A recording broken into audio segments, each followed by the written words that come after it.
আল্লাহ কেন আমাদের এই কষ্টকর দুনিয়া সৃষ্টি করেছেন? তিনি তো সব জানেন, আগে থেকেই জানতেন এই দুনিয়া কঠিন আর অধিকাংশ মানুষ জাহান্নামে যাবে, অধিকাংশ তাকে বিশ্বাস করবে না, অধিকাংশ পাপ করবে। তা জেনেও আল্লাহ কেন বানাইলেন? অনেকে চিন্তার স্বাধীনতার কথা বলেন যে আল্লাহ স্বাধীনতা দিয়ে পাঠাইছেন, তাই পাপ করলে দোষ মানুষেরই। কিন্তু আল্লাহ তো এটাও জানতেন যে স্বাধীন হলেও অধিকাংশ মানুষ পাপই করবে। তাহলে কি বলা যায় আল্লাহ জাহান্নামে যাওয়ার জন্যই আমাদের বানাইছেন? এটা কি জুলুম না? ভাই আহমদ মুসা, এই প্রশ্নটি আপনার মতো আরো হয়তো অনেকের।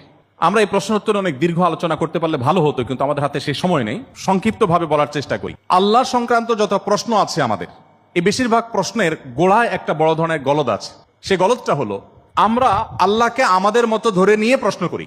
অর্থাৎ আমি আপনি সাধারণ মানুষ সৃষ্টি, আমাদের যে সীমাবদ্ধতা আছে, আমাদের যে জায়গাটা আছে, আল্লাহ রাব্বুল আলামিনকে সেই জায়গায় বিবেচনা করে আমরা প্রশ্ন করি। এটা হলো প্রশ্নের গোড়ায় গলদ।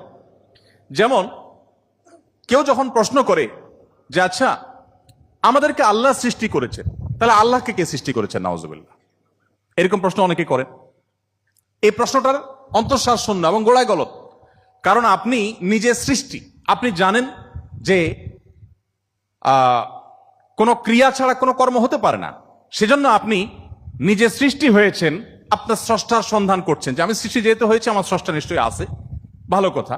এখন আল্লাহকেও আপনি আপনার মতো করে ভাবছেন যে তাহলে তারও স্রষ্টা দরকার। তারও যদি স্রষ্টা থাকে তাহলে তিনি স্রষ্টা হলেন কিভাবে?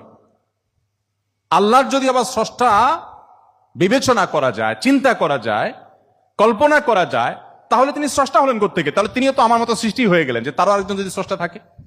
আল্লাহর কোনো স্রষ্টা থাকবে না, তিনি নিজেই স্বয়ং সম্পূর্ণ।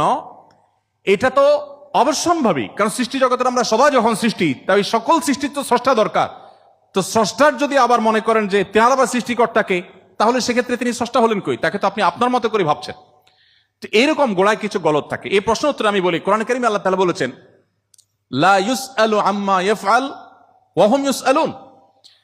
মহান আল্লাহ তাআলা তার নিজের সত্তা সম্পর্কে বলছেন, তিনি যা কিছু করেন তার এই সমস্ত কাজের জন্য কারোর কাছে তিনি জবাবদিহি করতে বাধ্য নন। কারণ তিনি তো মহান সৃষ্টিকর্তা, তার তো কোনো স্রষ্টা নেই, তার উপরে কেউ নেই, তিনি কার কাছে জবাবদিহি করবেন? তার কোনো কাজের জন্য তিনি কারোর কাছে জবাবদিহি করেন না, কিন্তু সবাইকে তার কাছে জবাবদিহি করতে হয়। এখন আপনি যদি আল্লাহর কাছে কোনো বিষয়ে প্রশ্ন রাখেন, আল্লাহর ব্যাপারে আপনার যদি প্রশ্ন জাগে, তাহলে তার মানে আপনি আল্লাহকে জবাবদিহিতার আওতায় আনতে চাচ্ছেন। মহান সৃষ্টিকর্তা যিনি সকল কিছুর সৃষ্টিকর্তা, তাকেও যদি আপনি জবাবদিহিতার আওতায় আনতে চান, তাহলে তিনি মহান সৃষ্টিকর্তা হলেন কিভাবে সম্ভব? এবার আসা যাক, প্রশ্নে আপনি লিখেছেন যে বেশিরভাগ মানুষ জাহান্নামে যাবে আল্লাহ জানেন, তাহলে আর দরকার ছিল কি তৈরি করা?